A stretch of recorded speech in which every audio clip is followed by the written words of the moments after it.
once I was in the building, I was like, okay, well, now I'm meeting people. Now I can try to find a way to show people that I can do the work.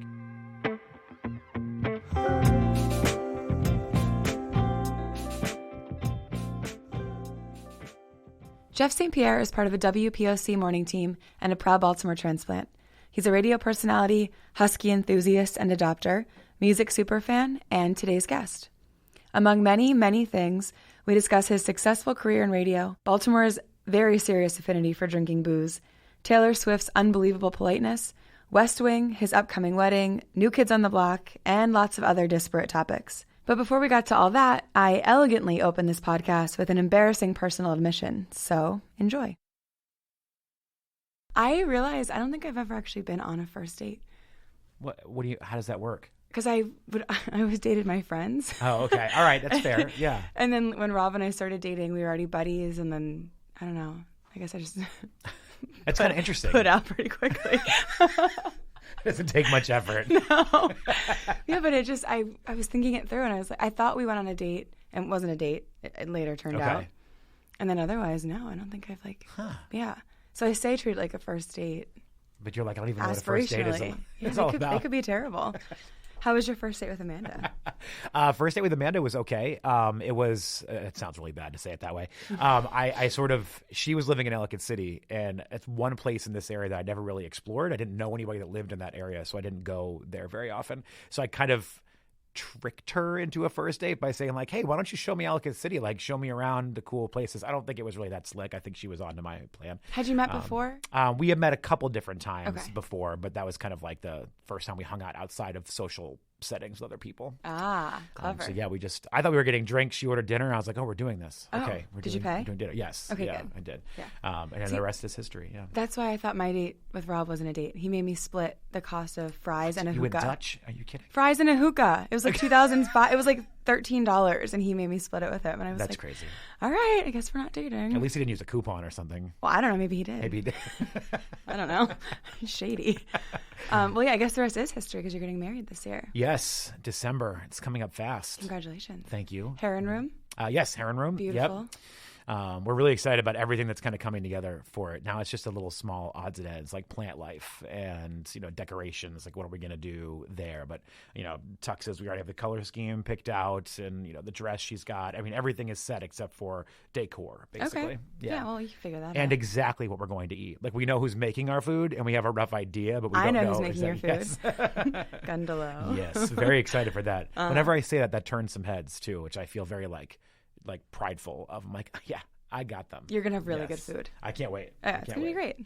It's great. Well, let's backtrack pre-Amanda, pre-Baltimore even. You are from New Hampshire. I am, yeah. So about 30 minutes north of Boston. So I kind of say like Hereford zone to Baltimore is kind of like where I grew up versus Boston. Okay. So pretty close to the city. It's still the city that I would count as my city. If I was saying like, hey, I'm going to go downtown, it was Boston. Oh, okay. But technically New Hampshire. I knew that. Okay. Yeah. I thought you were like deep New Hampshire. No, it's actually a real suburb of not quite Bartlett. No, West Wing reference. Okay, here we go. No, not quite like that. It's actually right on the border of Massachusetts. Pretty big suburb now of Boston as people keep moving further and further out of the city to grow their families and whatever. Like, it's become a huge suburb of Boston. What's it called? It's called Salem, New Hampshire. Oh, okay. Not where the witches were. That's Salem, Massachusetts. Right. But yes. Okay. And then how did you get to Baltimore? I went to school outside Philadelphia. I went to Villanova. Yep, not trying to name drop. I did it for you. 2-time national champions in the last 2 years. Anyway, so after that, I didn't have any radio connections in the Boston area. So I just kind of stayed in Philly. There were a couple people that I met in my time doing college radio and just thought, you know what, I'll test my luck and see what happens. And I bounced around from station to station for about 4 years in Philadelphia before one of my program directors, who, if people don't know the radio business, that's the boss of the radio station who decides goes on the air, what music you play. That's the program director. He took a job in DC at DC 101, and he called me up and just said, hey, I want you to come down and work with me. I want to give you a hand. This will be your chance to get into a building. Where you go from here is on you. And I was there for about a year before Baltimore called, and then the rest is history here. Oh my gosh. Did you always want to go into radio? No, I actually went to school as an astrophysics major. I didn't know. All these things I'm learning about. Look at that. See, all this time. I went to school as an astrophysics major. I don't think I went into college knowing that what you were going to major in was going to be what you did for the rest of your life, which might sound stupid to some people. I would disagree. I think I am one of the few people that actually uses their major. Okay. I mean, Rob was an art history major, and he has a manufacturing company. Yeah. What are you doing with that? Right. Right. Like, what was the point of that, Rob? Yeah. Yeah. I think college is kind of like a little way station on the way to what's next. Yeah. So, I knew I loved music. So one of my goals was to get into the college radio station when I got there, but I did not know that my career path would shift from, astrophysics down to radio. Well, did you want to get into it because you loved music, or because you wanted to speak into a microphone and introduce songs? And what side of it did you like more?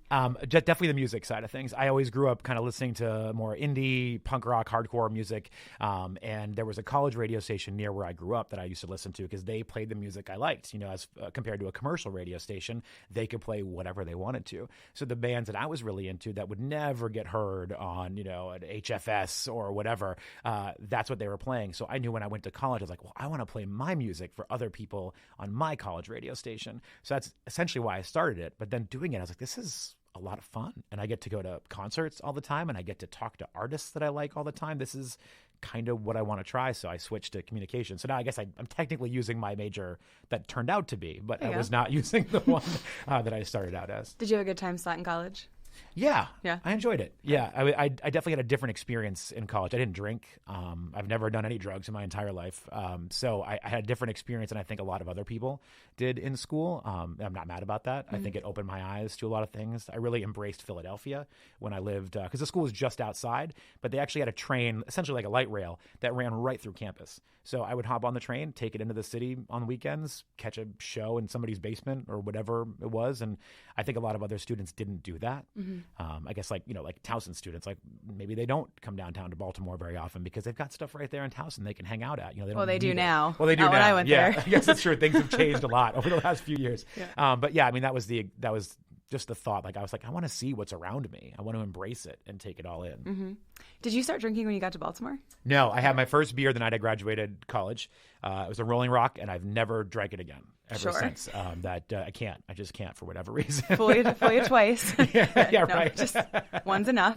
No, I think I really picked up in my 30s though, which was essentially when I was in Baltimore. I was drinking, but I think I really learned to throw down here in Baltimore. It's a drinking city. It is. Yeah, it's painfully so sometimes. Whenever my family comes to visit, they don't drink, so I'm always like, well, what do you guys want to do? Like, I would be drinking right now. Like, what do you want to do? Shark Week's on, I guess. We're gonna watch that. Super fun. Well, and I was actually when Trump had his glorious tweets about the rats and rodents, which by the way, does he mean squirrels by rodents? Yeah, like I probably. Like rats. It's infested. Right. Okay. Yeah. I was thinking like, man, you got to come have it because he doesn't drink. I was like, you got to come have a drink here. You got to. I don't want him anywhere near me, but part of me was like, you should come have a drink. Does here. he not? Is that like a real thing? He's like a teetotaler. He does not drink. Huh. Yeah.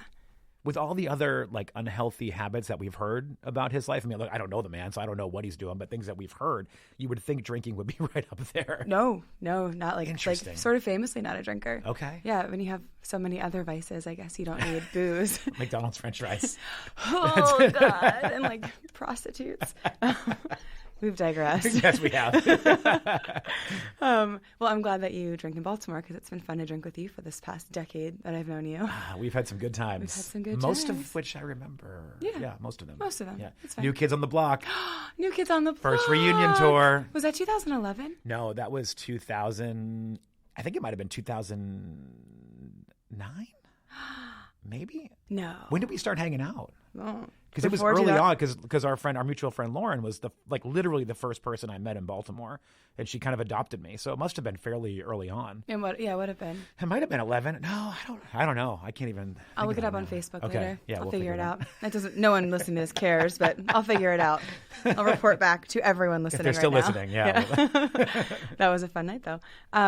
So you go to DC 101 and you come to Baltimore. Yes. And this is a weird question, but maybe it's not weird. You said you enjoyed like more like rock, alternative. Yeah. But then you moved to a country station. Yes. So did you like country music at all before that? I knew nothing about it. Okay. Did you like it, though? That was my question. Well, I would say no only by reputation. Sure. And I think that's what a lot of people feel about country music. I think if you actually spent some time with country music, you would see the different variations of what's out there. And you would see, like an artist like Casey Musgraves that is like the darling of everybody, is a country artist. I remember I went to a wedding for a couple of friends of mine, and they used a Chris Stapleton song as one of their wedding songs, but they would openly tell you they hated country music. I was like, well, this dude is country. Like, this is a country artist that you have here. So I think people hate it without really knowing it. And I get it. Like, there are certainly images of country music that can turn people off the wrong way. I would tell you, I never thought I would work in country music, but the job opportunity was huge. The show that I work for here is a legendary show in the business and in Baltimore. Did you guys win a CMA, or you were nominated? We've been nominated for quite a few. We won one a few years back. So it's pretty awesome that I have a freaking CMA award on my shelf in my house. Like, every time I see it, I'm like, why do I have one of these? Like, just for New Hampshire. Yeah, right, exactly.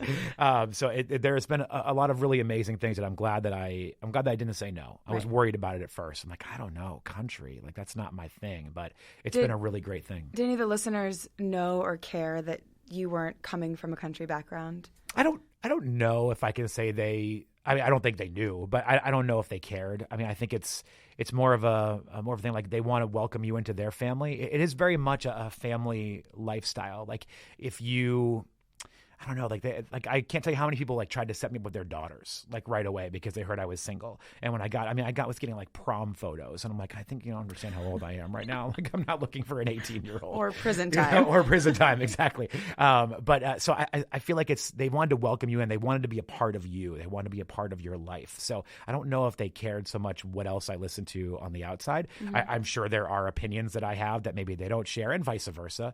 But I think that's like any family. You don't necessarily agree with everything that everybody says, but you're a part of their daily life, and they want to welcome you in. And you didn't like walk in and shit on country music. You walked in and learned. Can we say that word on this? You can say whatever words you want. I was like, there's some words that you shouldn't say, but most words you can. All right, I'll get a list from you. Just if it's going to offend someone, don't say it.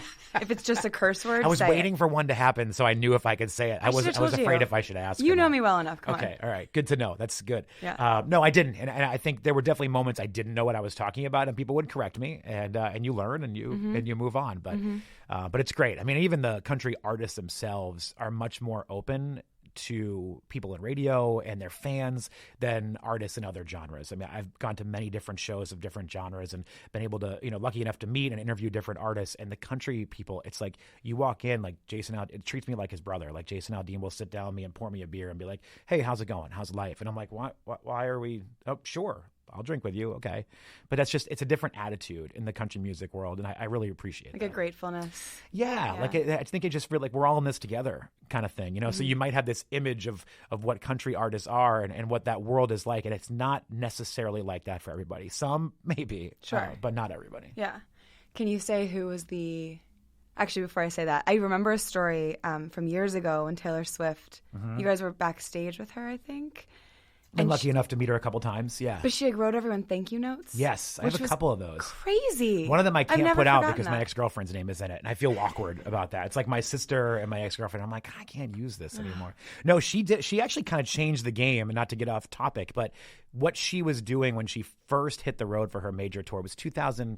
I want to say 2009 was her first major tour on her own. I mean, she had been opening for other people and doing things, but I think 2009 was her first one, and it was out at Merriweather. It was a major show, and I got to go and kind of hang backstage for a little bit with her. She had this whole little room set up with like foosball and snacks and everything, and she came and hung out with people. And then you signed a guest book when you got there, and she literally hand wrote a thank you note to every single person in the guest book. And then she did it again a couple of years later on the next tour. When she was even bigger. Yeah. And as things have changed, country doesn't have quite as much access to her as they used to. And I don't fault her for that. I mean, life is different. And is she even country anymore? She's not. Yeah. She's not. But I think she still understands where her roots were. And I think she appreciates some of the people that have been with her since day one. So she still does open her arms to certain people. But, I didn't make that list. And that's okay. I get it. I'm not getting on Twitter, damn you, Taylor Swift. She's got enough drama. It's totally fine. She doesn't need St. Pierre bullshit in her life. Exactly. Oh my God. Now I'm struggling to remember what I was going to ask you before I said that. Oh, has anyone come? Because I know your offices they host different radio stations. Yes. It's not just WPOC. Have any artists come through that were not country that were especially nice or especially awful? Especially nice, Niall Horan from One Direction. Nicest dude. Is he the one? No. Who's the one that has that's kind of like the sexy 70s? That's Harry Styles. Harry Styles. Niall Horan, I think, was like the least recognizable of the One Direction guys. Like he would be like the Chris Kirkpatrick of One Direction, or like the John Knight of New Kids on the Block. I'm going for it. I'm doing it. This is my boy band knowledge coming out. But he is crazy talented. Like, and this is one of the things that's funny about the music industry is there are artists like One Direction that would be these massive people, right? Like they play soccer stadiums around the world, 70,000 people at a time. They never had a number one song. Their entire career as a band, they never had a number one song. Really? Yeah. Which you would think with that, Justin Bieber, I think just got his first number one 2 years ago. Wow. But you think with the star status of who these people are, that they'd be pumping out, number one smash hits on Billboard. One Direction never had. Because that's counted by what? Albums purchased? How do they count that now? Albums purchased, there's different charts. Albums purchased, they may have gotten there, but as far as radio airplay and song, from a single standpoint, they never had the traditional number one single. But the metric on that would be radio plays or downloads? Yes, yeah, more like radio airplay, yeah. Oh, okay. But then Niall Horan comes out as a solo act, and he gets the very first one of any of them. Now, a couple of them have had a number one since then, but he comes out and just blows the doors off, and he gets 2 or 3 of them. So there is an I in team. There is, and it was apparently Niall Horan. But he was so nice, just an amazingly friendly guy. I was expecting much different, just given his status, and he was great. When you're that famous and you're meeting people all the time, it's probably easier to just be nice. To just have pleasant interactions all day. Sure. And not hole up. And I'm really extroverted, so maybe, and I think you are too. I can be. Yeah. You can be? Would you say you're introverted? I don't know if I would say I'm introverted. I think I'm a combo. Okay. I think it depends on the setting. I kind of like to watch and then see creepy. where I can jump in and get into the conversation. If I don't know people, I don't give a shit. Let's go. Right. Let's have a good time. Yeah. But if I'm kind of learning people, I got to feel them out first to know what buttons I can push. Where can I go? Because I guess I could probably offend someone in a conversation. That's more cautious. Yeah, I guess that's true. Yeah. Have you done Myers-Briggs? I have not. You haven't done Myers-Briggs? No. Have you done Myers-Briggs, Mike? What are you? SMC. That's nothing. Okay. Okay. ENT, I don't know. Get out of here. Producer Mike doesn't. That's all wrong. None of those letters matter. Okay. It's an interesting test. You should take it. Okay. I'd be curious to know what you are. Okay. And now it's Well, now I want to check this out. So. Yeah, it's a good one. Let's wrap this up. I'm done. Okay. I'm gonna go do the test. We'll take a break, come back, and the whole second half will just be about Myers-Briggs. We took it in high school, though, each year. And then I take it about once a year now just to check in. I don't change. I'm the same one. Yeah. Which is kind of comforting, I guess. I used to be an I, which is introverted. Okay. Which is unusual. But I can't picture that with you. But that's, No. I've known you for, I guess, a decade, which still sounds weird to say. In high but- school, I was an borderline IE. Okay. Introverted, extroverted. Now it's just a hard E. A hardy E. Yes, that's me. If you do caps lock with E, that's it. That's me. I'm just an E. Yeah. Yeah. All right, so anyone that was awful that you're willing to talk about? Now, I don't know about awful, but there have been some that just, I guess maybe you expect some people to be better. And we just did a show, I shouldn't say we, one of the radio stations in our office, Z1043 is one of the other ones. They did a show at Rams Head Live, and there was an artist by the name of Bozzy. I don't know if you're familiar with Bozzy, kind of an up and coming pop act. And I always feel if you're a newer act on the scene, you should be really friendly because you're trying to make a good impression with people. And we did a little quick meet and greet with him, and he just, I can't really demonstrate it that well through words, but he just kind of stood there with his arms crossed at his waist. And when you walk in, you're like, hey, nice to meet you. And he's kind of just nods, not really response. And then he wouldn't shake your hand, didn't put his arm around you. So you kind of had to stand next to him as he's just standing there with his arms sort of crossed and folded, sort of in front of his crotch, just kind of try to look cool kind of thing.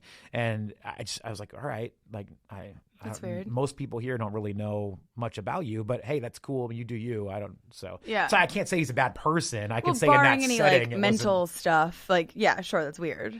yeah, it wasn't the most welcoming thing in the world. If there were 100 of us waiting to meet him, that'd be one thing. There was 12. in the meet and greet. So it's not like he was like tired doing all these. Like Taylor Swift meets like 300 people a night. And then gets a cramp on the bus writing thank you notes. Right. Yeah. And she still thanks you and hugs you and like wants to hear a quick story about your life before taking the picture and moves on, you know. Mm-hmm. Interesting. Who, and then we can stop fangirling. Who would you say is the most famous person that you've met through your job? I mean, probably Taylor Swift. I mean, at this point, I mean, just because of what she's become. Yeah. Probably. I mean, I think in the country world, Kenny Chesney's up there. I've always had a great experience with him. Some people don't have great experiences with him, but he's always been very kind to me. Really? Whenever I've had a chance to meet him. So I'd probably go with those two. I'm trying to think about, I know there have been some other people outside of it. My personal favorite band of all time is Jimmy Eat World, and I had a chance to do a couple interviews with them. Were you at the concert? No, because we had a station show that night, and I couldn't skip. That's right. I couldn't skip my show to go to somebody else's show. Like that's a no. And so I was kind of bummed because I missed them, but hopefully they'll come back through. I'm sure. Thank you for rubbing it in. It was a good show. Thanks. Yeah, let's keep talking about that.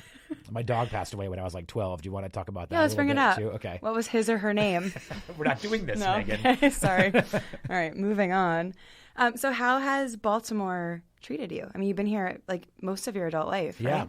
Yeah. It's been great. I mean, I've been here for 11 years. So I moved here when I was, I guess, 27 years old-ish. It's been awesome. I think moving here, I came in totally blind. The job opportunity surprised me. I wasn't expecting it. I didn't think I was going to get it.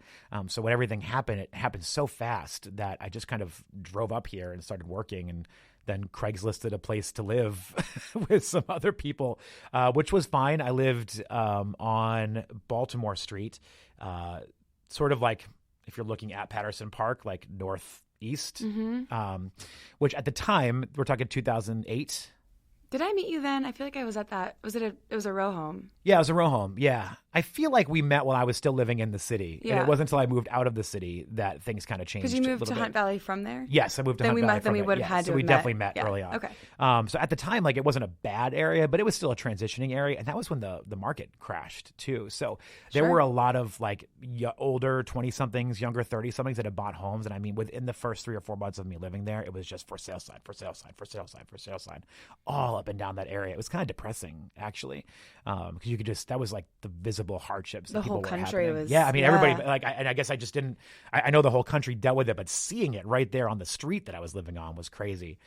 So I never felt scared or threatened or anything in that part of town, but it was definitely a shock for me. I never lived in a part of a city like that before in my life. So that was something I had to adjust to for sure.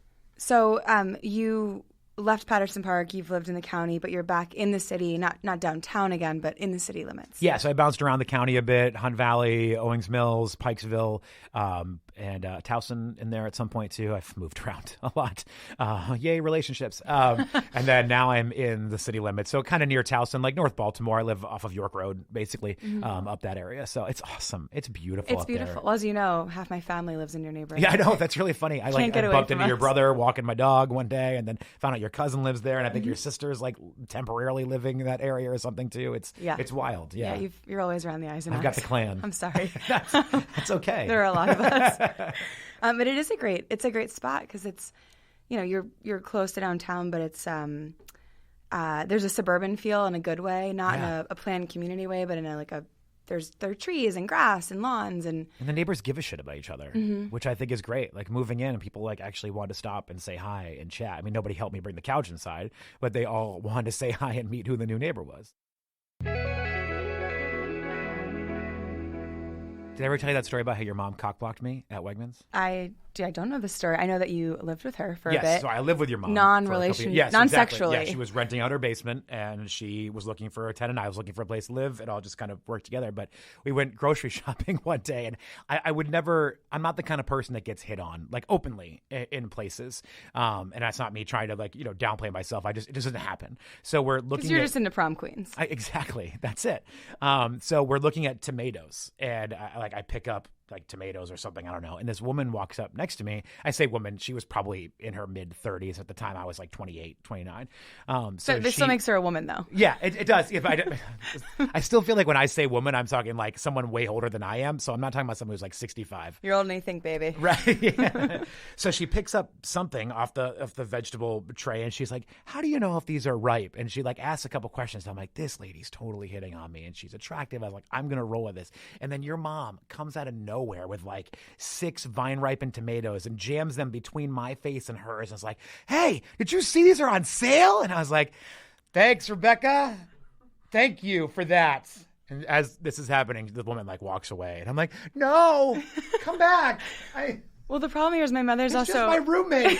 my mother's also very young. Yes, which she's doesn't a young help mom. Yeah. your situation because there's probably some ambiguity between. Well, I explained it to her later, and she's like, "I had no idea." I'm like, "Come she on." knew. She knew. This is my one chance. The supermarket hookup. This is like, yeah. It could have been. Who knows? Yeah. Who cares about Amanda? You could have had the tomato lady. Sorry, Amanda. I still love you. This was way before I met you, Amanda. Well, speaking of neighborhoods lived in, yes. Did you find? So you had said something earlier, like that when you lived in Patterson Park. Hold on, I'm forgetting. Shit. Sorry. Whew, the wine just hit me. There it is. There it is. You had said something about like unfriendliness, like when you were in Hunt Valley, people were really helpful, but maybe in the city they weren't. Well, I just think when you're renting a place somewhere, people aren't as, because usually if you're renting a place, a lot of other people are renting places too. And I just don't think the community situation is the same if it's a bunch of renters. Oh, does that make sense? Yeah, that's fair. Okay. So like when I was living in Hunt Valley, it was all homeowners. It was all families. It was a lot of young families, like starter homes. So they were cool and they had kids and everybody was just hanging out together all the time. When I moved to Owings Mills, we were in an apartment complex basically, and nobody talked to anybody, and you never saw who your neighbors were.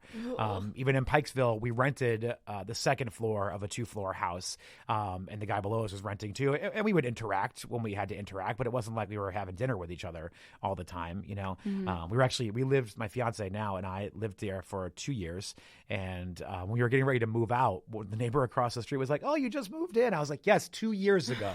Yes, Sir, thank ma'am. you for noticing. Lovely to meet you. We were here. But now we own, and that was a big thing when we bought the house. We kind of stumbled into the neighborhood that we're in right now, and it was right around Halloween, and we saw all these Halloween decorations everywhere, and we started thinking, if these people are going to decorate like this for Halloween, they must be like a chill neighborhood. That's actually a great indicator, right? It's a really good point. Yeah, real estate agents should take heed.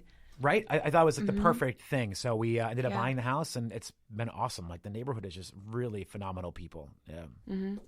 Yeah, I just I have felt growing up in Hunt Valley, and then which was obviously very community oriented. Sure. And then we were in Hereford, and I've moved around as well. But there's something with the city that felt way more welcoming to me than like most of the suburbs I've lived in. Just in that there are so many people in a smaller space, and you kind of like.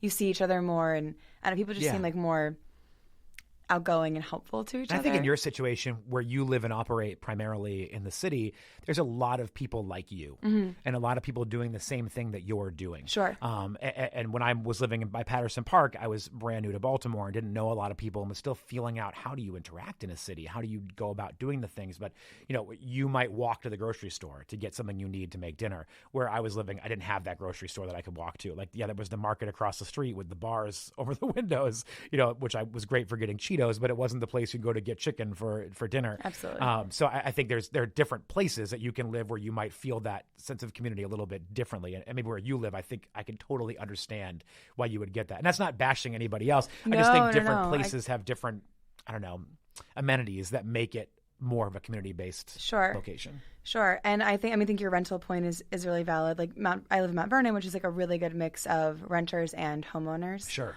And so I think we get more of that. And then plus, like I worked less than a mile from where I lived for 8 years. And so I was always, it was like the same routines back and forth, whereas you had to get in a car and drive to go. Yeah. My hours are weird. I do morning radio, so I'm going to work at 4 a.m. Let's talk about your fucking hours. Oh my God. I can remember back in the day, you leaving at like 9:30. We'd be out drinking and you'd be like, gotta go. because I have to be up at, what, 3:30 I or can't 4? even imagine drinking at 9 o'clock at night anymore. Like when it happens, I am a zombie the next day. But I was doing it a lot. I mean, there were weeks where I would do it every single night. And I'm like, I don't know how I even We should survived. check the tapes. Are those good shows or bad shows? Thank God I'm not the main host of the show. I mean, if I had to drive the whole thing, if I was driving the school bus, we would never have made it on time. Jesus Christ. It's a really bad analogy for a parent. Yeah, probably true. I'm always a passenger, which is great. So I can be like the backseat driver, if you will, in this conversation. So yeah, some days I can fall asleep, but I'm never actually driving. How much of the show is you? Because I used to listen to your show. I'm sorry. It's okay. I'm not a country music. I never hold it against gal. anybody. I get it. When I'm not on the air, I don't necessarily listen all the time. I've got my own interests, and I think everybody does. Especially now, this is the coolest thing now is that you have access to whatever you want to listen to 24 hours a day on your phone. Mm-hmm. I mean, you remember going to a record store when you were a kid? Like I used to walk in and be like, no, I'm 20. So yeah. I used to walk in and be like, I like Jimmy Eat World. Tell me something else that I will like. And they would point you in the direction of like another band. And then you would, maybe try that out. Maybe you would invest your money in that CD and buy it and then test your luck. Fingers crossed. I like this. But now you just open up an app on your phone and you can listen to whatever you want. Do you find that an algorithm that tells you what you want is better than a person who's more invested? That's a good question. I mean, I'm a purist because I lived through it, but I imagine a 15-year-old right now doesn't have any idea what we're talking about. Someone listening right now is like, Empire Records, what? But there is a collection of people that do know what we're talking about, and I think it means something more to us, but to somebody else that's never had to live through it. Mm-hmm. It's like you tell someone that wasn't born in 2001 what September 11th is, and I'm not trying to get heavy, but like it was a thing for us. Like we all remember exactly what we were doing when that happened. But kids that were born in 2002, what's September 11th? Why is everybody so freaking out today? One of my sisters was born in 2000, and she doesn't know. She was a year and a half when it happened. It's a whole different thing. She has no idea. Well, and speaking of West Wing again, I've been rewatching. It's sort of my antidote to the fucking of the White House today. That's such a fantastic word. Well, I'm sorry I have to use it. No, it's okay. in this form or in this time. But I was watching an episode last week where like the timeline didn't really add up. Like what had happened in the previous episode had nothing to do with this one. And I remembered it was the 9/11 episode. It was the 9/11 right? where they have all the students in the mess hall, in the cafeteria. Yeah. Yeah, and like it's a little sanctimonious watching it, 20 years later because you're like. But I appreciate, not to get off topic, I appreciate how they scrambled and made that happen. Mm-hmm. I don't know if people would do that now. That's how big it was. Yeah. I mean, that's how they wouldn't do it now because so many shows are made so far in advance that they don't have anything to do with. And people are doing timelines. So many different projects. But at the time, like when West Wing was being made, most of them were primarily doing the West Wing. This is the third season opener. Yeah. And they ended with Jed Bartlett saying he was going to run for president despite the MS Spoiler controversy. alert. Sorry. Oh my God. Sorry. If you don't have Netflix, I'm sorry. But then you go from that season ender to like this 9/11 episode, and then you get back into the season. But the fact that they took time to do that was amazing. I still think that's an amazing piece of television history. How they stopped everything and got everybody back together to film a whole new episode just for that. Mm-hmm. Like and scrapped a different episode they were going to air. Yeah. Or moved on from something else. Like they had to find room to fit that in. I still think that's a major piece of television history. It is. Yeah. Is it liquor before beer?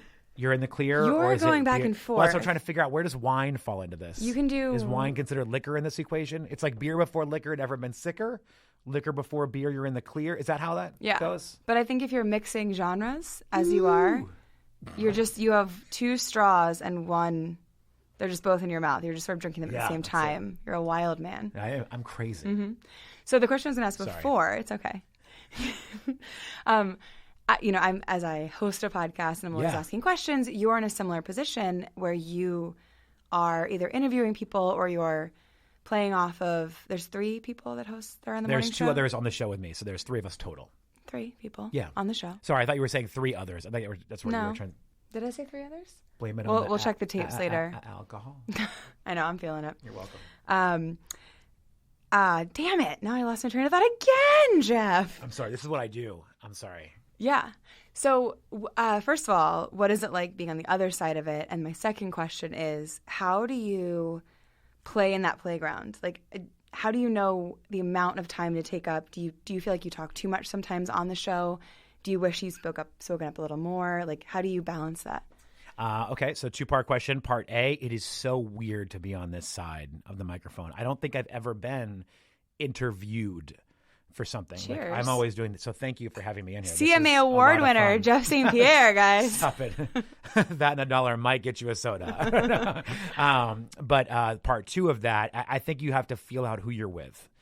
You have to get a good rapport with those people. And we've got a tandem, three of us. And I've known one of them for 11 years. And I think we've got a pretty good rapport with each other.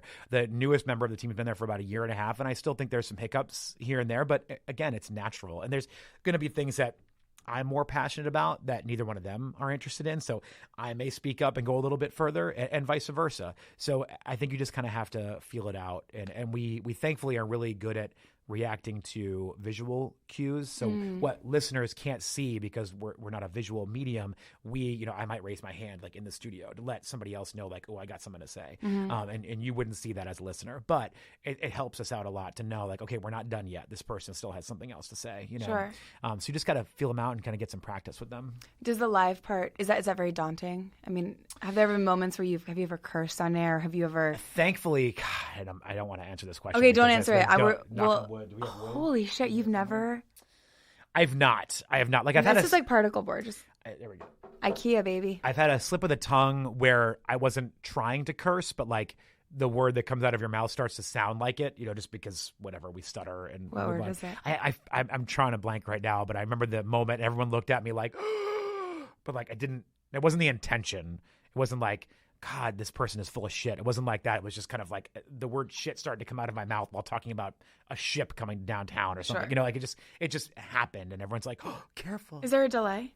That's a great question. You don't know if there's a delay? I have no idea. Oh my God. When I worked at DC 101, I worked for a morning show there. That's still on the air, and there was a 30-second delay for them. They had a 15-second delay in their studio, and there was a separate 15-second delay in another room. So somebody, which was me, in the other room listening to the show, I heard what was already 15 seconds behind because they had a chance to edit themselves. So whatever I was getting meant they missed it. So I was like the last line of defense for this show.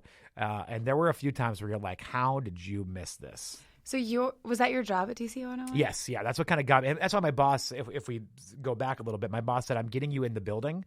Where you go from here is on you. I was always part-time at all my radio stations. And he gave me a chance to be a full-time employee somewhere, which alleviated the problem of me needing second jobs and all that. But then once I was in the building, I was like, okay, well, now I'm meeting people. Now I can try to find a way to show people that I can do the work. So I was, they call it the dump guy. It was the dump button. So that's what the delay is. It's the dump button because you're dumping out whatever audio is bad. So that was my job for like 11 months. But so your job was like actually being the last line of defense for a delay, and you do not know if you have a delay in your current job. I have no idea. That's pretty. It's not something that it's a different format. People are much more family friendly, and and of course your show 100%. Yeah, we don't cross those bridges, and we don't really take that many live phone calls. We like answer phones and we record the conversations and then put them back on the air. There's only one time every morning that we actually take a live phone call, so the risk is very minimal. Are they vetted for us? Not really. No. So there is a risk certainly, but most people are pretty cool about it. Like I think the community is different where they understand. Who wants to be the first caller to curse on WBOC? Just Stop kidding. It. Don't do it. Don't Stop do it. it. Don't do it. It is a very family-friendly show. CMA award winning. I don't know if I mentioned that. Even if they did cuss on the air, if there was a delay, I have no control over that soundboard, so it wouldn't be my fault. No. So, wouldn't be my fault either for bringing up the fact that no one's done it. Thanks a lot. So next question. Next question. So you're good with the time thing. I don't know. What else do you want to talk about? I don't know. What do you want to talk about? I mean, I feel like it's been pretty crazy. I mean, how deep do you want to get today? Let's do like a little deep dive into something, and then we'll come back up and talk about your favorite parts about Baltimore. Oh, okay. So we're still going to talk about Baltimore. That's what I was wondering. Like, we'll get to Baltimore. All right. I didn't know if you sound like you were wrapping up. Like, are you sick of me? Is that what's? No. I'm just drinking. So. Okay. we have a question over here. Sorry. His Producer question Mike. is, can you put more wine in my glass? More wine. Hold on, please. Mike, why don't you have your own wine bottle? There is another one in the fridge. Oh, okay. I'm not allowed to have my own feelings or opinions. There's like a tiny sip left. Do you want this? Amen, brother. I feel you.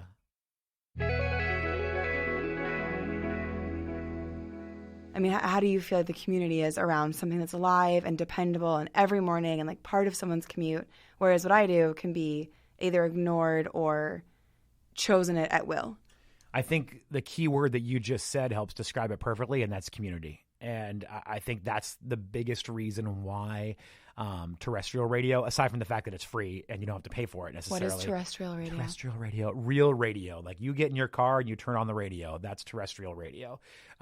There's satellite radio. There's, internet radio, whatever. But terrestrial radio is the generic, like, 89.1 or whatever, or in my case, 93.1. I know, interesting you didn't go for your own first. I was just throwing out a different one. Anyway, okay. So that's terrestrial radio. And I think the big reason why that's survived and why that is still thriving in a lot of different ways is because of community. It's local. And you can talk to someone that's, technically right down the street from you that knows what's going on in your world. You could put on, a satellite radio station, and that would be great. You'll get some entertainment. You'll hear some music you might not hear on your local radio station, but your traffic isn't going to be local, and your news isn't going to be local, and your weather isn't going to be local. So if you want to know what's actually going on in your area, that's the community you get from your radio station. Now, I'll say we have seen in many different studies that overall terrestrial radio has not been hurt by the streaming as much as people think that it has. I think you can kind of equate it to like broadcast networks versus cable back in the early 80s. Look, they're still around. ABC, NBC, CBS, they're still going strong and still the biggest networks on your TV station, despite the fact that HBO gets every single Emmy nomination possible for its programs. People still aren't necessarily investing in buying the HBO package. And I think that's what we see too, is like people, you have to pay for those other services. Yeah, it's awesome that you have access to songs and podcasts and radio stations. It's amazing opportunity to have that library at your fingertips. But when you hop in your car and you're driving to work, you're probably putting on the radio station, and that's what it is for a lot of people. Now, the younger generation, we've got to figure out ways to really reach them. I think Generation Z is a big thing that we haven't figured out yet. Do you know anything about what you're thinking about Z? I mean, have there been... I think they are the first real generation that is entirely grown up digitally. Even millennials, like there's some older millennials that still understand. I'm just saying, that still know what America Online is. Are you a millennial? I am what they apparently call the Oregon Trail generation. No. So it's like this 3 or 4 year period between Gen X and millennial that doesn't really have an association because there's a lot of Gen X ideals and a lot of millennial ideals mixed together. But I still understand what it's like to wait for my internet to load up as opposed to millennials, which largely had a lot of more high-speed internet for most of their lives. I remember. Well, I know. I'm not saying largely. I mean, you're on the older end of millennial. So you and I are a little a little bit closer in age in that regard. Yeah, we're only a couple of years apart. Yeah, right? So you might be technically a millennial, but we're pretty close when it comes to that. Yeah. I always thought it was weird. My parents are one generation above me, and normally it's supposed to be 2, right? Right, yeah. And so it was interesting to sort of grow up with them being like, and now we have, like, I can't use the second line because, I'm online or my dad's online and whatever. And like, that was a little bit. What's interesting about that too is I was just talking to a woman who wrote this book. Can I name drop? Is that okay? You can you can unless you're saying something hateful, you can say whatever you want. Okay, perfect. Yeah. Well, this woman, her name is Sarah Weiss. She just wrote a book called Instabrain, and it's from a marketer's standpoint of like how you can attract Generation Z and what Generation Z is looking for to bring them in. And this woman was telling me that she found a lot of teachers have used her book to get ideas because they're having a hard time reaching the Generation Z children, and that makes them sound bad. They're not bad. It's just they have a different mindset. We were talking about the different generations in general, and what we came to is that there's so many comparisons. If you really look at it, so many comparisons between the boomers and millennials and Generation X and Generation Z. They're essentially the same thing, but they're too stubborn to actually like acknowledge that. Like one of the reasons boomers hate millennials is they're the same exact type of person. It's just their experiences are slightly different because boomers didn't have the boomers, internet. Though. Well, right, exactly. But it's the same thing, right? Like if you really dive deep into it, they have so many of the same mental models. It's just life is different. You know, they were born in a boom, to use that word, in an economic boom. That's where they came in. They didn't know hardship, where Generation X was dealing with like problems with the crashes, you know, in the 70s and like oil shortages and all this stuff. Children. Yes, as children, yes. And Generation Z grew up after September 11th in a wartime, you know, and the crashes in 2007 and 2008, like in sort of an economic hardship. That's and fair. so it's interesting when you compare the different generations. Like I find it so interesting to see like where the similarities are, even though the world is so vastly different compared to the two of them. That's a fair point. Sorry, so deep and way off topic, but here we are. Whatever. I don't care. It's fine. We don't have to talk about Baltimore at all. It doesn't matter. It's Let's not. talk It's about not it. in the name of the podcast. I came in to talk about Baltimore. Let's do it.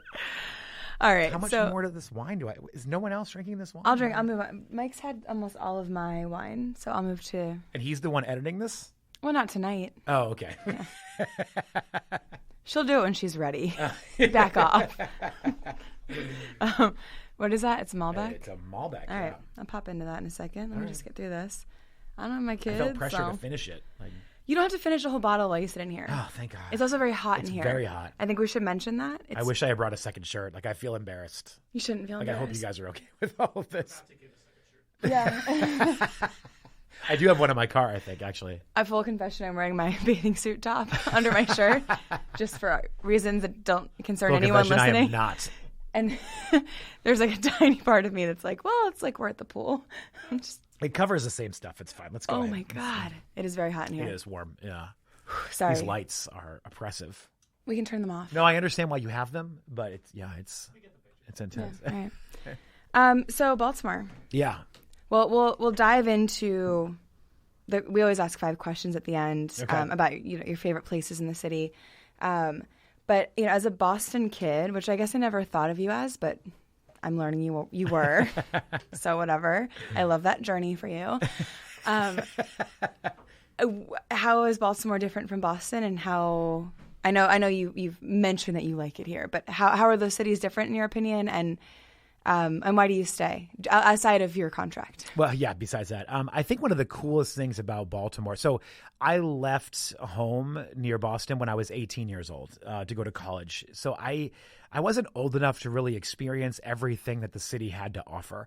When I go back to visit now, I'm like, holy shit, this place is awesome. Like, there's some really cool places to experience Boston's and check out. Great It city. really is. And I understand sports rivalries and whatever. I mean, I get all of that, which makes people, not like Boston. So I had a Johnny Damon was around when I was sort of that son of a bitch. becoming a woman, we'll say. And I had a huge crush on him. That's a good phrase. And I was becoming a woman. And there was Johnny Damon, and I had this massive crush. And then he broke my fucking heart and went to the Yankees. Yeah. As did Mike Messina. Yeah, from Another crush Baltimore. of mine. Yep. Yeah. So I think I have a type. Big city guys. But yeah. But yeah, no, sports rivalries. Don't worry about it. Yeah, I mean, I get the rivalries between, mid-Atlantic to northeastern cities, whatever you want to call it. But I got to fully embrace Baltimore as an adult and got to experience it. And I think when I got here in 2008, again, it was, the financial crash and all that situation. Over the years, we've seen it grow. I mean, my office is in Hamden, in the building, the Rotunda, which you've been there recently. So you've seen all the changes they've made there. When I first started working there in 2008, like, people in the office were like, do not walk around here at night. Like, don't go out by yourself. Like, don't go down to the avenue. But now it's like the hottest place in town. We're getting married essentially right off the avenue. And we're going to have like our rehearsal dinner and all that, like at some place on the avenue yet. They don't know that, but we're going to do it somewhere in there.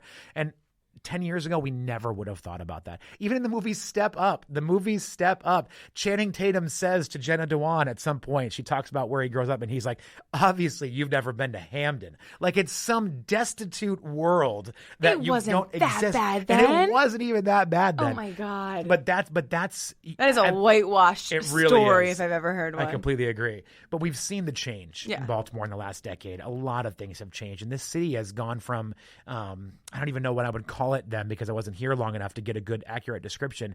But it is such a funky and cool city with so many opportunities now. Well, I think the time you've put into the city, I think you've earned the right to make those kind of comments. Like, I think you've been here long enough to see this arc for sure. Because Yeah. I've lived downtown for 13 years, and there's been, and I'm from Baltimore County, but that's not the city. No, definitely different. And seeing the arc has been incredible. I mean, so much has changed. And when people shit on the city or, have things to say about it, I'm like, just look up. There's cranes. Like, look at all these buildings that have the garbage chutes on the side because they're renovating unused space to make it living space because people want to live here. There's a lot to be said about these people that have information at their fingertips. They can choose to be anywhere because they know everything about where to put their money, and they're putting it here. Yeah.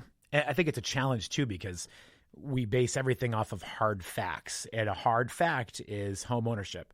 And home ownership may be down in Baltimore. And if you look at the actual owners of homes in Baltimore, it's not where it used to be, and it's not where they want it to be. But you can't say people aren't living here. I mean, like you just said, all these sky rises are popping up. People are renting, and they're moving into these places. So it's hard to quantify how many people are here in the city because of renters. That's a challenge, and every city faces that. But Baltimore is a lot more thriving than I think people give it credit for. Mm-hmm. But even like breweries, Mike and I were talking beforehand about the Guinness Brewery. I had a friend come into town from Nashville over the weekend, and he was like, "Hey, where should we meet up? Where should we hang out?" And I was like, "We're going to Guinness. Like, you need to come see this massive place that is just amazing." And he had an awesome time. I know it's not technically in Baltimore City, but it's right on the outside. And it's considered Baltimore. No, it's on the. Is it Lansdowne? It's close to the airport. Crazy... It's very close to the airport. But it's Lansdowne, right? Or Halethorpe? Halethorpe. I think it's Halethorpe. Yeah. Yes. So it's close. Yeah. Oh, sure. But it's a weird area because it's like this confluence of different counties. Yes. And it could be in one of three, essentially. You're correct. Yeah. But he was like, I never knew something like this existed in Baltimore. And I'm like, well, that's because you watch, the news. Mm-hmm. And that's all you see is the one image of Baltimore that seems to get sent out to everybody. And instead, it's wonderful. And that's, Yeah. Look, it's a city that's not without its problems. There are certainly issues in this city. There's no doubt about that. You can't hide that fact. And no one's trying to gloss over that. I don't think anyone is either. And I think that's what sort of pissed me off about these Trump comments. Yeah. It was like he had uncovered something, and everyone here is like, no, we know what's shitty about it here. Like we understand like that there's loss and inequity here. We get it. But like, why would you kind of rub your finger in that wound instead of raising us up and either sending money or like goodwill or accolades or something to kind of help us rise up. And look, he's right. There are rat and rodent infested buildings that are all owned by Jared Kushner. So he's got a point, and he if could only he could do that. something about it. Yeah. Correct. Well, what I think is cool about the wake of what he has said is that the New York Times wrote a piece today where they were like, it didn't say this, but it essentially was like, don't fuck with Baltimore because Baltimore is just going to get stronger. Like, everyone here has been like, absolutely not. No. Like, if you don't live here, you don't get to talk shit. It's like if someone tells you your brother's an asshole. Yeah. Like, you can say it, but that guy down the street can't. That's an attitude that's unique to cities like Baltimore. I'll even throw Cleveland, Detroit, cities that get shit on all the time. They have that strength. Yeah. And the people there have that attitude where they know this is my home. I don't care what kind of struggles we're going through. You don't live here. On the air just this morning, we were talking about the situation, and a lot of people were writing in via social media and saying negative things about Baltimore. And I was just thinking to myself, like, how many of these people actually live in Baltimore? Yeah. How many of these people come downtown on a frequent basis? All they see is what they're given. They don't experience it. They don't see it. And it's hard. Like, I get it. You drive downtown sometimes, someone's going to ask you for money. And I get that. That's a city. Welcome to the world. That's not unique to It might be Baltimore. uncomfortable when someone tries to wash your windows and they don't necessarily walk away when you say no thank you. Like, that might not be the most welcoming thing in the world. But is your life any different when they do walk away? It's just a moment. If for so many people, if you give them $1, like, is your life different because you slipped $1 through your window? You put it down just enough to give them the $1. Right. Either way, in 99.9% of the situation, and I know that some people have been accosted. Yes. I've had some Absolutely. uncomfortable situations. I'm not taking away from that, but ultimately, like, this happens in every city. Yeah. This level of, and you have to look inward. You have to think like, well, what am I doing to help? And you and I and Mike, we pay into the tax base. I mean, Mike's career and my career have been about building up the city, and yours has been putting it on the map to, people that listen to country music who might not live here. Yeah, I mean, It's a challenge. We've definitely seen, and look, it could be related to the artists that we bring into town, but we have a partnership with Power Plant and with Ram's Head, and we bring artists in to do shows all the time. And over the last couple of years, we've definitely seen a decline in people coming downtown to be a part of that, because we'll be totally honest, the majority of our listeners probably live outside of the city limits. And that's just, something that we deal with, and it's the reality. And I can only think that a lot of the reason why they're not coming down is they have that image of what Baltimore is like. Oh, I'm not going to the Inner Harbor. I saw a bunch of kids were getting into a fight one day. Well, I mean, you still let your kids go to high school, but there was a fight there yesterday too. The exact rebuttal I was going to give you. Right. Yeah. So I definitely do whatever I can to pump up the idea of the city, and there are people on our station that don't do that, and I think it's so funny because it's so counterproductive to what we're trying to do. We're trying to get people to buy a ticket, to come to our event, to have a great night out with their friends. Yet you have some people on the air that'll be like, well, I mean, parking's a nightmare. And getting downtown, you might have to deal with some, squeegee kids trying to wash your window. And stop doing that. You're right. You should deprive yourself of a cultural experience or a community-based experience because, oh my God, it might take me 15 extra minutes to get there because traffic's going to be bad. Or you might see that poverty exists. Right. Yeah, it exists in your own neighborhood, and it's just different. You know, you see it differently. And I don't view that. One of my friends told me, they're like, well, don't you feel like you're swaying the media? And I was like, I don't view it as swaying the media. I just view it as looking at the picture differently. This is reality. And we experience this. When I drive through the county, I see people on York Road asking for money, the same that I would see them in Baltimore City. But no one's not going to Target in Timonium or whatever is Cockeysville because there's somebody standing on the side of the road asking for money. They're still going. And let me tell you something. I grew up at that Target in Timonium, and the one in Canton's better. Oh! Shots fired. There, I said it. Shots fired. It's not convenient if you live in Timonium.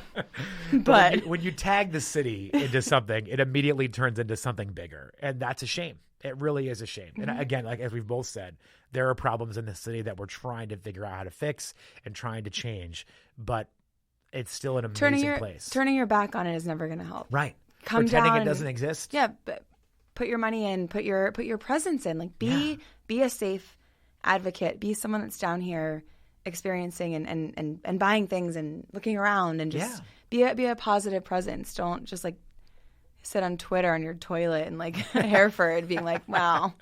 What I think we do need, and this is, I guess, kind of serious, whatever. What I think we do need is we need to get through a couple of years without a political or police scandal.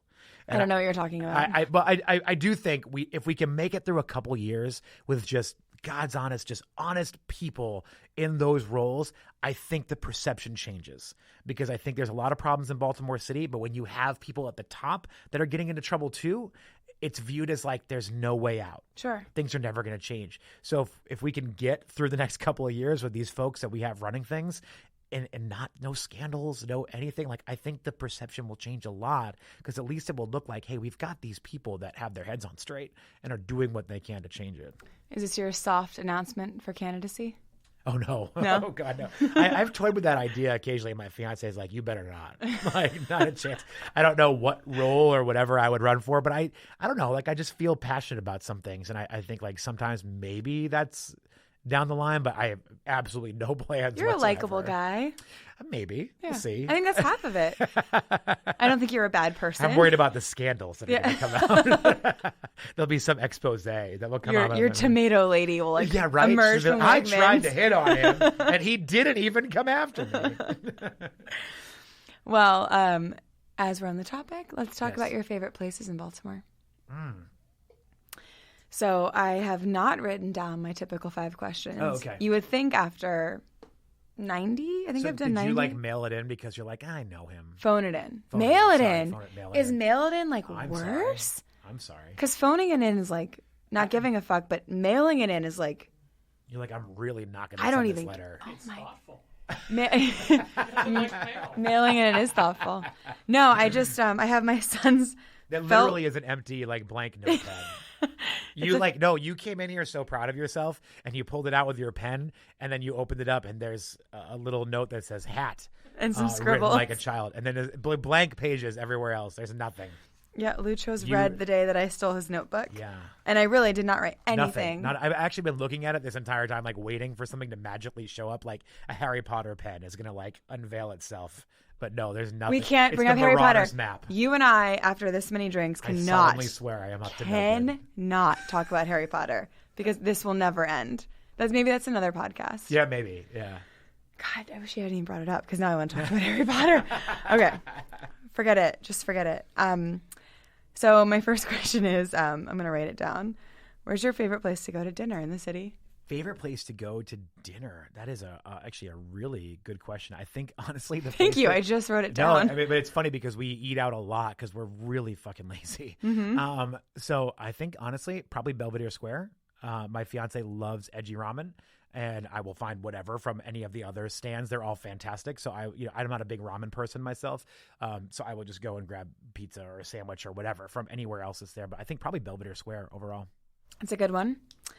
Favorite place to get so the first three are kind of similar. And again, I've been saying this for about a year. I need to change these number up. 2, like favorite place to get food because that's literally the same as. It's favorite place to get a drink. Oh. Or your favorite cocktail. And my fiance hates me for this. I love Fraser's. I was at a birthday party for a 2-year-old at 10 a.m. there on Saturday. Okay. Happy birthday, Henry. That's intense at 10 a.m. I love going there when, like, if you just happen to stumble in there on a weeknight when Jeopardy's on and they're playing Jeopardy in that bar and people are screaming. Been there for answers. that. And I got one, like, double Jeopardy right once and I got a shot and I was like, I don't know what bar this is. This is amazing. But I am keep king. Coming here. I love that place. I just love that it's still true to itself after all these years with all of the changes on the avenue. It's still a funky, cool place to and be. It's always and full. hang out. Yeah, always full. Mike and I went for the Women's World Cup. Oh, okay. Awesome. Was it the final? Semifinal. Oh, yeah, right, semifinal. Our mutual friend, Lauren, who used to work in my office, she was the first person that I met here in Baltimore because she was the receptionist in the office. So when I came up to get like my key card and learn about the office, I was talking to her for a while, waiting for someone to come get me. One day in the office, we decided for her lunch break, we would walk to Fraser's, drink as much as we possibly could for an hour because she had an hour lunch break, and then go back to work. There are holes in the story because I don't believe Lauren walked to Fraser's. No, we did. No, she literally did. If we could get her on the phone right now, we would do this. But we did this, and then when I got back to the office, my boss was like, "Hey, I need you to do a radio show," and I was like, "You need me to do what? What?" It was awful. God. But I did it. And we've moved on. And Lauren somehow answered the phones that day. Desk the rest of the day. Oh my God! One of my favorite memories of Baltimore. Aw. So, favorite place, and again, this is why it's a little redundant, but maybe not. Favorite place to go on a date with your beautiful fiance? We love Woodbury Kitchen. We don't go there enough, but it's a place that we always enjoy when we finally do make it back. It's just good vibe, good atmosphere, just cool people all around. That is a place that we try to get to once in a while. Works for me. Favorite place to be outside in the city? Ooh, since we have dogs, and we like to go. You have beautiful dogs. Yes, we have 2 wonderful huskies that rule our lives now. We like to go to Lake Roland and walk around on the trails by Lake Roland. That's a really cool experience. It's pretty close to where we live, so it's not too much of a hike. They love it. I'd say it's probably being outside is probably, together with our dogs. So the dog park in Locust Point is also up there for me. That's a great park. Yep. Mm-hmm. Yep. We really love going over there too. And then the last question is usually favorite place to buy a gift. You may answer that and or favorite music venue in the city. Ooh, favorite music venue. I should be careful with this because we have so many partners with different venues in the city. But my personal favorite music venue, and I went to this venue before I lived in Baltimore, so I think it holds an extra special place, but is the Auto Bar. That place is incredible. I mean, I actually just was there about a week ago for a show with a band that I grew up listening to called the Get Up Kids. And even the band was on stage towards the end of the show, and they were just like, this has been an amazing experience. And it wasn't one of those like where every artist is on stage going, thank you, Milwaukee. You were the loudest crowd we've seen on tour. Like it was holy shit, we're going to play 17 songs in our encore because we know you guys appreciate it. Even the singer was like, we have not been to Baltimore as much as we'd like, and we're sorry for that. Like, we will make sure we come to Baltimore on every tour from here on out. That's cool. And just being there in that atmosphere, I've seen some incredible shows at the Auto Bar. So I think this city has a lot of great venues to see music, and each offer their own. I mean, God, Miku Pavilion, the old Pier 6. Is awesome. Like, just being on the water while you're watching a show. Like, there's something cool at Ramshead Power Plant that you can see some really great shows at different places around the city. But for me, Auto Bar is definitely my number one. Were you there the night that Lauren and I went to Taylor Momsen? I think I was with you. And the I've girls, seen Taylor Momsen and the girls there twice. puking outside. Yeah. Yes. Yeah. But and Taylor Momsen like brought all these people on stage to get undressed. That sounds very familiar. Yeah. Okay. Yes. We must have known the same. I definitely went to at least one Taylor Momsen show with Lauren, so it might have been the same. There wasn't. I don't think she played Auto Bar twice. Okay. Well, in that case, then it was definitely the same one. Yeah. I was wearing a really fun top. You don't remember? So many. I'm sorry. Well, what's crazy is the Auto Bar, like, their shows generally start really late. So my office being fairly close, I would go to a show and then literally go to the office and sleep on the couch until the morning show, because there was no sense of me driving to wherever I was living at the time. Worth bringing up, Lauren lives 2 blocks away from the Auto Bar, and she didn't let you sleep in her guest room? Well, she could have, but for me, being at my place of work was easier, because if I did oversleep, someone would wake me up when they came in. If I was at some other location, this is a personal choice. I know you're judging. This is a personal choice for me to be at the office. I'm judging. Why? Well, because she should have invited you into a bed in her home and not your sofa. She did invite. I did stay at her house once. Once? Well, no, twice actually. Both of which I get so hammered both times. But the first time I didn't understand house alarms, so they kept telling me about their alarm, and I was in their guest bedroom. But I was so terrified of the alarm that when I woke up, I didn't even want to go to the bathroom. So I laid in the guest bedroom, just waiting for someone else to wake up just so I could go, because I didn't know how they worked. They were like, the alarm's on, be careful. I'm like, that's how they both talk. Okay. I'm not going to leave this room. I am in this room until someone else turns the goddamn alarm off. It's their hospitality. But then I figured it out. Yeah. Mitch would have escorted you. He would have. He would have. He would have held my hand. He's a very kind and gentle man. He is a gentleman. Jesus Christ. Jeff St. Pierre. Someone has to finish this wine. Well, we'll finish it off air. Okay. I mean, let's just keep going. I cannot tell you how wonderful it was to have you on the show. Thank you so much for having me. Yeah. Seriously, this is great. Yeah. I really appreciate you welcoming me in like this. This has been awesome. Cheers. Cheers. Mike, I can't reach you from here, but thanks for the thumbs up. Cheers.